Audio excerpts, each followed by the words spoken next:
어떤 것들이 가장 행복입니까? 라고 물었을 때에 거의 100% 일치한 모든 노인들이 건강입니다 라고 말했다고 해요.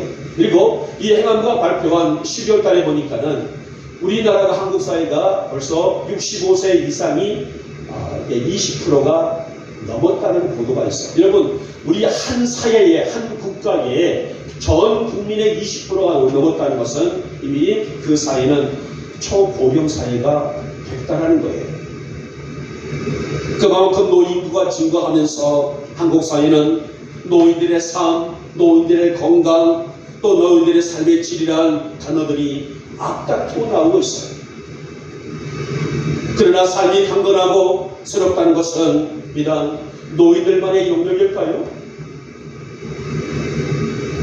모든 사람들의 꿈이 되고 모든 사람의 바람이 삶의 질을 높여 사는 것이라 할 수가 있습니다.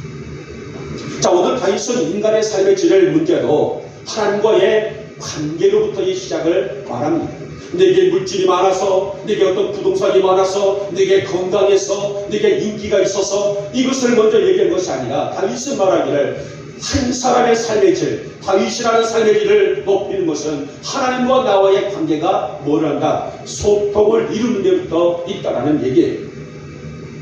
그래서 오늘 7절 말씀이 뭐라 하겠습니까? 우슬처럼 나를 정결하게 하소서. 내가 정하리이다. 나의 죄를 씻어주소서. 내가 눈보다 희리다. 이렇게 말합니다.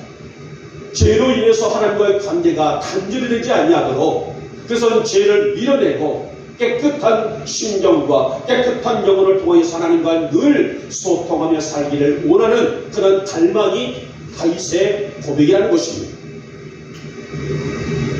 다윗의 이 기론에는 뭐예요? 비록 지하 중에 출생한 인간일지라도 하나님의 은혜를 입고 신실하게 살아갈 수가 있는 것, 이것은 바로 자신의 삶의 질의 기본으로 잡고 있는 내용입니다. 그래서 그가 뭘 간청하고 있을까요? 오늘 본장에 보니까는 오늘 51편에서 다윗이 하나님께 무엇을 구하고 있습니까?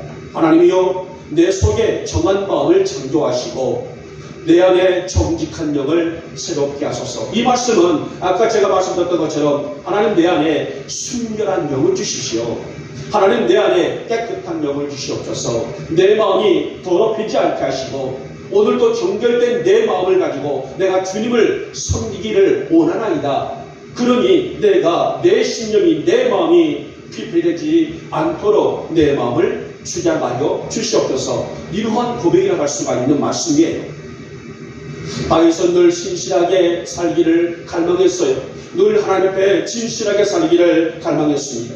성령님의 은혜에 충만한 은혜 부어주심을 그는 간직하면서 이 믿음의 근본은 자신의 어릴 때부터 이어진 그 신앙을 결단코 변치 않으리라는 그런 작정이라고 할 수가 있는 말씀입니다.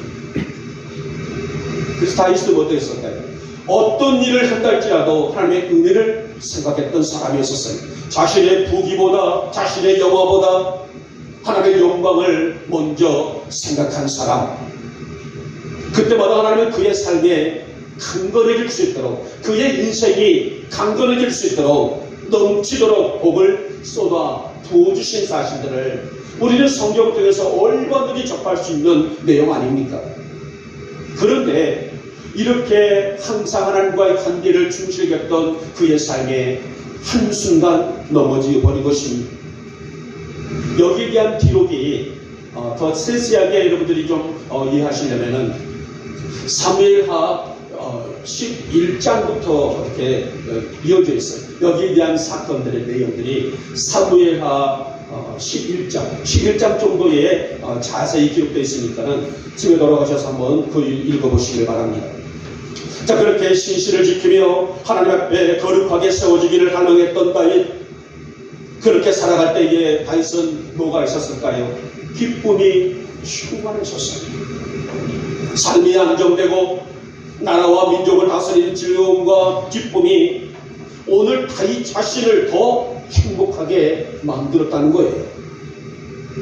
그런데 오늘 살인죄와 가늠죄를 지었던 오늘 다윗의 삶의 무게감은 삶의 질을 완전하게 바닥까지 떨어뜨릴 만큼 큰 고통이었다. 이렇게 그런 사부의 한을 보게 되면 고백을 하고 있어요.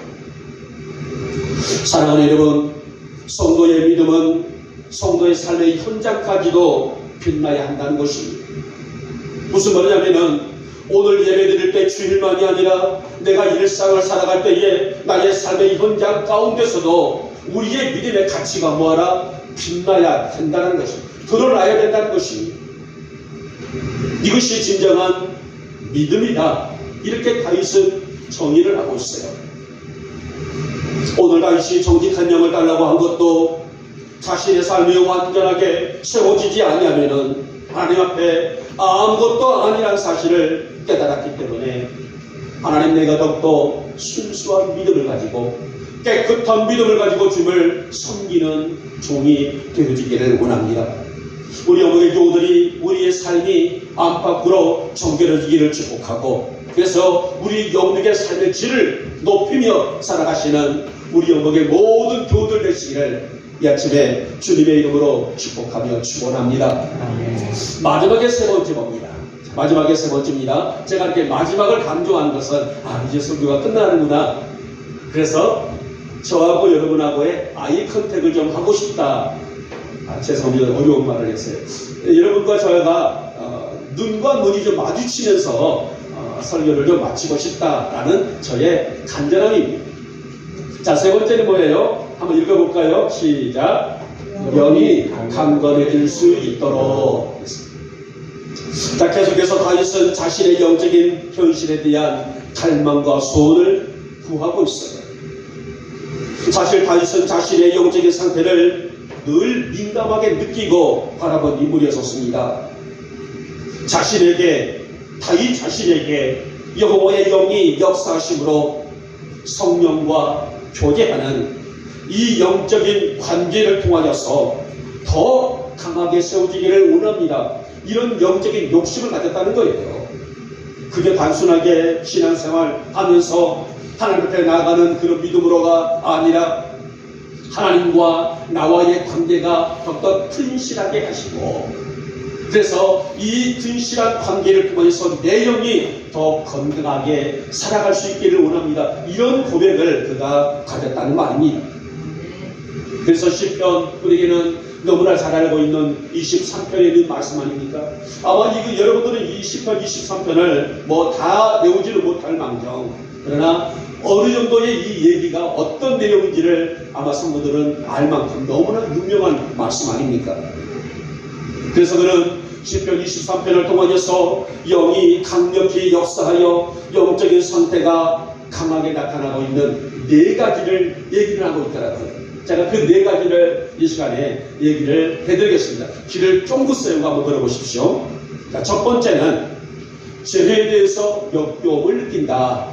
다시 말하면 여호와의 영이 내 안에 충만하게 되면 죄에 대해서 역겨움을 느낀다. 제가 좀 강하게 표현했나요? 역겨움보다는 죄에 대해서 우리가 거부감을 느낀다. 어떤 죄를 졌을 때 주여 용서하옵소서, 이 죄를 볼 수 있는, 이 죄를 들을 수 있는 그런 믿음을 가진다. 그래서 저는 좀 역겨움을 가진다, 좀 강력하게 그렇게 표현해 봤습니다. 두 번째로서는 영이 강하면, 그러니까 성령이 내 안에 역사하시면 말씀이 꿀송이처럼 느껴진다. 다윗이 그렇게 고백했단 말이에요. 어찌 그리 말씀이 단지요 내 입에 꿀송이보다 더 답니다. 이렇게 고백을 했던 사람이에요. 자, 세 번째는 말씀을 지키는 것이 행복이다. 이렇게 나타나게 됩니다.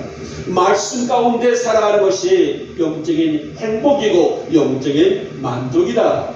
자, 마지막에 네 번째 번이에요. 마음이 늘 편안하고 기쁘다. 영적인 만족이에요. 자, 이렇게 여호와의 영이 내 안에 있으면 네 가지뿐이겠습니까? 그 이상의 어떤 현상들이 나타날 수가 있다는 것입니다. 사랑하는 여러분, 우리가 육신이 아프면은 약을 먹든지 병원에 가서 치료를 받든지 더 나아가서 수술을 해야만이 내 육체가 건강해질 수가 있어요.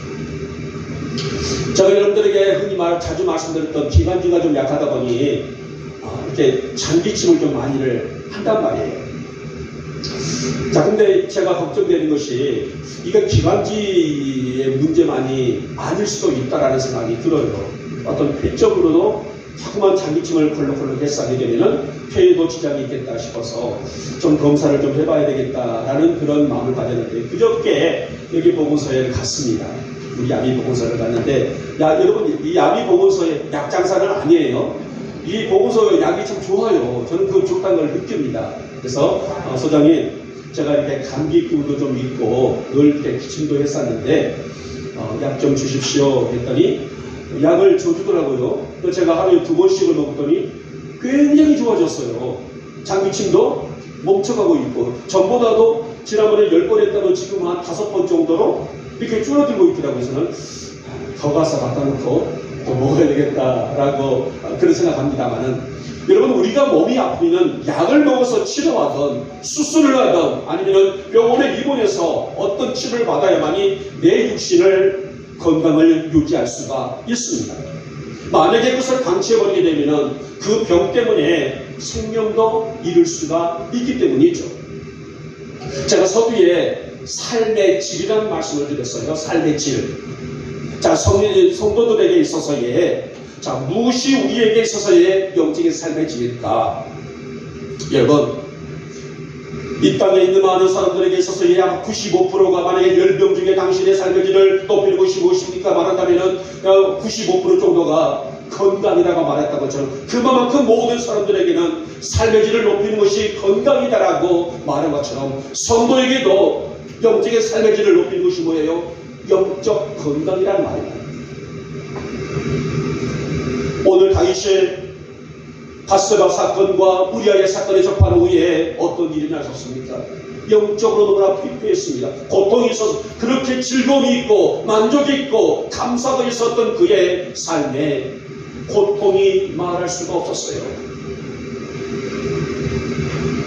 죄의 심각성을 잃어버리고 자신의 본능 때문에 그 일을 겪었지만은 평안도 사라져버리고 기쁨도 사라져버리고 만족도 사라져버리고, 물론 심상이 적실 정도로 눈물로 흘게 했다고 나옵니다마는 그만큼 영적인 질을 떨어뜨리는 그런 일들을 감당했다는 것입니다. 다윗은 사울의 10대, 그러니까 통일왕국 시대 제1대 왕이 누구라겠습니까? 사울이라는 사람이 1대 왕이었죠. 2대 왕이 다윗이란 말입니다. 자, 다윗은 사울의 실패가 어디서 왔는지를 명확히 알았던 사람이었어요. 여러분, 사울이라는 사람이 성령이 충만할 때에 그야말로 그의 인생은 삶의 질이 최고조로 달했던 사람이었죠. 그런데 죄가 그의 삶 안에 잠식되어 가고 죄가 사울을 휘감고 돌 때에 결국은 성령이 사울을 떠나시게 되죠. 성령이 사울을 빠져나가게 되자 뭐가 찾아왔다겠습니까? 악신이 누구를? 사울을 찾아왔다겠단 말이에요. 밤잠을 못 잡니다. 괴롭습니다. 떠나가서 평안이 없습니다. 불안합니다. 걱정과 염려가 끊어지지 아니합니다. 그래서 어린 다윗이 사울을 찾아가서 악기로 찬양을 하고 악기로 퉁소로 노래를 부르고 있을 때에 겨우 악신을 잠재우는 그런 사건을 누구보다도 다윗이 똑똑히 경험했던 사람이었어요. 그래서 다윗은 자신의 영이 강해지는 것이 결국은 자신의 삶의 질을 높이는 것이다, 이걸 알기 때문에 내 마음을 정하게 하시고 내 속의 마음을 정하게 하시고 내게 정직한 영을 주시옵소서. 여러분, 이것은 단순한 고백이 아니에요. 우리 영국의 교우들에게도 이 땅에 있는 모든 사람들에게도 절실히 너무도 중요한 말씀이 아닐 수 없습니다. 우리 영국의 교우들에게 마음이 정한 마음이 되시기를 주님의 이름으로 축복하며 축원합니다. 여러분, 우리는 있는 은사가 있어서 지금 설교를 듣고 성경문을 하면은 오늘 목사님 무슨 말 했지? 다 잊어버린단 말이에요. 자, 정한 마음, 이 한 가지만 잊지 마시기 바랍니다. 정한 마음이 뭐라고요? 깨끗한 마음, 순결한 마음. 왜? 성령이 내 안에 계시기 때문에. 그래서는 정한 마음을 주소서. 다윗이 그렇게 고백하고 있단 말이에요. 하나님, 내 마음이 정한 마음이 되기를 원합니다. 이 정한 마음을 통해서 내 영이 강건해지기를 원합니다. 여러분, 우리 어머니 교우들은 사단의 악한 영의 마귀의 지배를 받는 것이 아니라 성령의 지배를 받고 사는 성도가 되시길 바라며, 날마다 나를 새롭게 가꾸며 살아갈 수 있는 영의 은혜와 영의 풍족함을 누리며 살아가시는 우리 모두가 되시기를 다시 한번 축복하며 축원합니다. 이제 말씀을 맺도록 하겠습니다. 다윗은 우리가 알다시피 하나님과 마음을 합한 자다, 이렇게 성경은 기록하고 있죠. 하나님과 다윗이 마음을 합했다는 거예요. 똑같은 마음을 가졌다는 겁니다. 굉장히 중요한 이론이죠. 그만큼 그의 믿음이 신실했다는 것입니다. 그런데 그도 한순간 방심으로 인해서 엄청난 죄를 짓고 말죠. 그래서 오늘 본문 속에서 내가 새롭게 되기를 원합니다, 이것은 어찌 보면 그의 폐부를 뚫는 진실한 고백이 나갈 수가 있어요. 그런데 우리의 마음이 강해야 되고, 나의 삶이 강건해야 되고, 나의 영이 강건해야 하는 것은 다윗만이 아니란 말입니다. 저도 그렇고 여러분도 그렇고 오늘 이 시대에 있는 모든 사람들이 이런 세 가지 루트 안에 들어가야만이 하나님과의 밀접한 관계의 소통을 이룰 수가 있지 않겠습니까? 우리 어머니 교우들이 오늘 2025년 4월 6일 우리의 심령들이, 우리의 영이 새로워지기를 축복하고, 이 은혜를 가지고 하나님과 늘 마음을 합하며 살아가시는 여러분이 되시고 제가 될 수 있기를 이 아침에 주님의 이름으로 축복하며 축원합니다. 기도합니다. 고맙고 사랑 많으신 우리 주님, 오늘 다윗은 하나님과 마음을 합한 자였는데, 그러나 그도 인간인지라 한순간 방심했을 때에 살인죄, 간음죄를 짓고, 오늘 본문 속에서는 주여 내 속에 정한 마음을 창조하시고 주여 내 안에 정직한 영을 주시옵소서, 이렇게 고백했던 것처럼 하나님, 우리도 마음이 강건해지게 하시고 우리의 삶이 강건해지게 하시고 우리의 영이 강건해질 수 있도록 은혜를 베풀어 주시옵소서. 믿사옵고 우리 주 예수님의 이름으로 감사하며 기도 올려옵나이다. 아멘. 찬송가 338장입니다.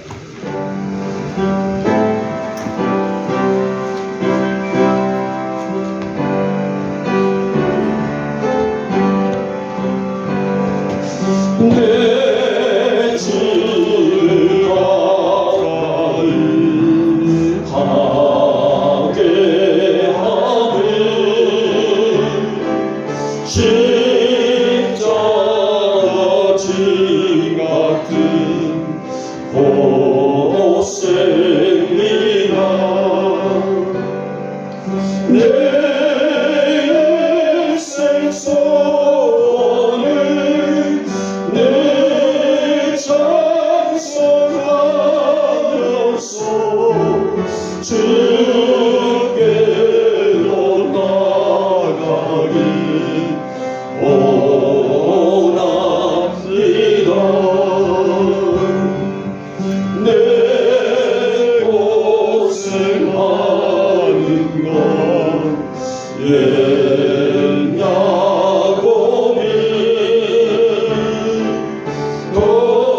돌베개 빼고자 갔습니다. 그의 소원이 늘 찬송하면서 주께로 나가기 원합니다.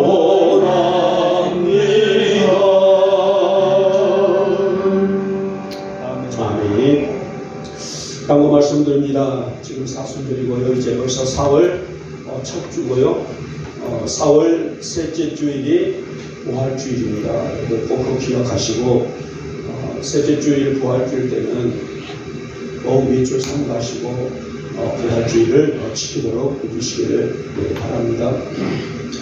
여러분, 전국적으로 산불이 어마어마하게 많이 났잖아요. 지금 경상도 쪽으로 더더욱이나 많이 났는데, 지금은 여러분들 그래서 아마 지금 굉장히 좀 강력하게 단속을 하고 있다나 봐요. 집에서라도 불을 피우면 이유를 막론하고 따지지도 묻지도 아니하고 벌금을 이렇게 붙인다고 얘기를 합니다. 그래서는 저희도 이제 물론 교회에서도 소각을 하지 아니하고 이제 쓰레기 봉투에다 모든 것들을 다 넣습니다만은 혹시라도 연기가 피어오르게 되게 되면은 그것을 금방 이렇게 할 수 있도록 감시원들이 우리 양미도 한 분이 계시지만은 한 분만이 아니라 암행어사처럼 이렇게 있답니다. 어느 지역 구석구석에 이렇게 연기가 날 때에 그것을 촬영을 해서 신고를 하라. 우리 동네는 서로 간에 알기 때문에 이렇게 본인이 가서 신고를 할 수는 없잖아요. 네, 일반에서 불이 나가면 빨리 껐나 봐요. 아, 그럴게요? 그런 이유. 모르시죠? 잘 몰라요. 불이 나서. 아, 그렇구나. 네, 예, 그래서 정말 그 조심해야 되니까 여러분들 아시고 아침에 어떤 분이 우리 김경남 목사님을 찾으러 오셨던데 못 나오셨네요. 혹시 아시나요? 찾아오셔서 예배에 있다가 오십니다라고만 얘기를 했는데 못 오셨나 그런데 하여튼간에 김경남 목사님이 좀 자주 불을 꼭 소각을 하셔서 제가 단속을 하고 못하게 합니다만 그래서 아예 쓰레기 봉투를 교육관에 하나 여기다 하나 이렇게 비치해두고 무조건 교회에서 나오는 쓰레기, 화장실에 나오는 쓰레기도 여기다 좀 놓으십시오라고 얘기를 합니다만 여러분들도 그렇게 유의하시기를 바랍니다. 자, 강철수 목사님이 이제 항상 해년마다 연세가 드셔다 보니까 올해가 마지막 또 생신부가 함께 할 수 있는 것이 아닌가 이런 그런 안타까움을 가지고 맞습니다만은 올해 이제 이번 주 금요일이 우리 강 목사님의 생신이에요. 105세 주신 생신인데 그러지 않아도 되는데 우리에게 이제 오늘은 떡을 준비를 하셨고요. 다음 주는 또 우리 목사님이 선수 또 밥을 해주신답니다. 그래서 다음 주는 우리 또 강철수 목사님이 식사를 접대를 또 하신다고 그러니까 다음 주는 우리 오전 예배 드리고 여기서 교회에서 케이크 촛불을 끄고 간단하게 우리가 말씀을 좀 보고 이동을 하겠습니다. 전교인 다 이동을 할 겁니다. 나가서 식사를 하고 거기서 가정으로 회의를 하도록 다음 주는 그렇게 진행을 할 겁니다. 특별히 다음 주는 오후 예배가 이렇게 지정되어 있지는 않습니다. 저는 다음 주 오전 예배 드리고 여기서 촛불을 켜고요. 그리고 간단하게 예배를 드리고 저희가 나가서 식사를 하고 이제 회의를 하도록 할 겁니다. 이렇게 하시고 오늘 우리 또 강철수 목사님 이제 떡 어떤 떡인지는 몰라요. 저는 아직 보지를 못했기 때문에요. 아직 떡 한번 맛있게 드시고 축하하시고요. 가급적 저는 이제 금요일 아침에 제가 목사님에게 내려가서 식사를 하게 될 겁니다. 시간 되신 분들은 오셔서 같이 좀 나누시면 더 은혜가 될 것 같습니다. 자, 우리 오랜만에 우리 예진이 여전히 이쁜 우리 예진이 얼굴 보니 너무 감사하고 목이 더 길어졌다야 살이 빠졌더니 소리 같은 거야. 우리 송명숙 노사님 너무나 오랜만에 뵈서 너무 감사해요. 보고 싶었는데 겨울에는 미끄러워서 이동하는 데가 좀 어려우셨는데 이렇게 또 꽃피는 새가 울고 꽃피는 춘삼물이 되신 우리 노사님 만나뵈서 너무 반갑습니다. 감사합니다. 자, 끝나고 또 인사하고 축복하도록 하겠습니다. 제가 기도하고 축도를 마치겠습니다. 우리의 영이 회복되는 이 날을 통하여 우리의 육도 회복과 강건의 역사를 주시기를 원합니다. 오늘 다윗의 고백처럼 우리에게 우리 마음에 정한 마음을 창조하시고 나의 마음을 또 내 영을 새롭게 해달라는 우리가 말씀을 들었사오니 우리 영복의 교우들이 늘 정한 마음을 가지고 살아갈 수 있도록 은총을 베풀어 주셔서 세상의 온갖 추악한 그런 길 속에 살고 있다 할지라도 늘 구별되며 살아가는 우리 영복 성도들이 되게 하여 주시옵소서.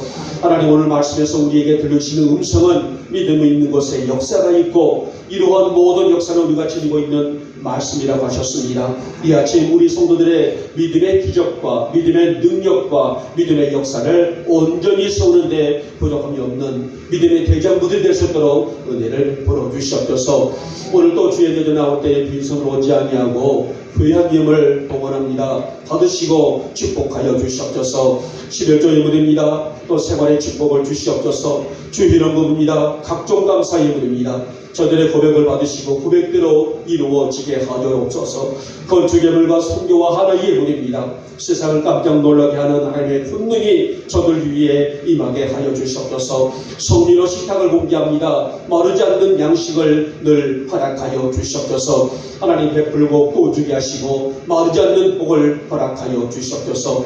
오늘도 각자 자리에서 수고하시는 귀한 종들이 있습니다. 중식의 자리에서 또 예배요원의 자리에서 선구절을 돌보는 또 손길 위에도 우리 영복의 딸들 우리 에스더와 예진이와 사랑이를 축복하시고 지혜의 지혜를 허락하여 주시옵소서. 우리 성명선교사님 지난 겨울 내내 또 환경이 어려워서 따오지 못하셨지만은 오늘도 또 몸된 연을 생각하면서 멀리서 달려오셨습니다. 우리 선교사님 가정 위에 복을 더하시고 세계 속에서도 놀라운 복을 더하여 주시옵소서. 우리 명철수 목사님 오늘 또 생신을 맞이하여서 우리에게 떡을 준비했습니다. 사랑과 정성으로 준비한 손길 위에 복을 더하시고 우리 목사님도 더 강건의 모습으로 남은 인생을 승리하는 능력의 귀한 종으로 주께서 복을 더하여 주시옵소서. 귀한 예물이 닿는 곳에 주의 영광이 있게 하시고 우리 영복교회가 하나님의 놀라운 은총을 드러낼 수 있는 오늘 야밀히 이 지역에 하나님의 역사를 이루어드릴 수 있는 능력의 재단 될 수 있도록 주께서 역사하여 주시옵소서. 지금은 우리 주 예수 그리스도의 은혜와 하나님 아버지의 극진하신 살아가심과 성령의 인도와 역사와 돌보심과 그리고 앞으로도 그 은혜를 품고 나아가길 간절히 원하는 역사가 오늘 나를 새롭게 세워주기를 간절한 마음으로 듣고 들으면서 축복의 기회에 은혜 받을 기회를 놓치지 않을 만큼 믿음의 충만한 삶을 살고자 해서는 우리 사랑하는 성도들 머리머리 위에 속한 가정들 위에 기업들 위에 직장들 위에 자녀들 위에 우리 영복 교회 위에 지금부터 영원토록 함께 있을지어다. 아멘.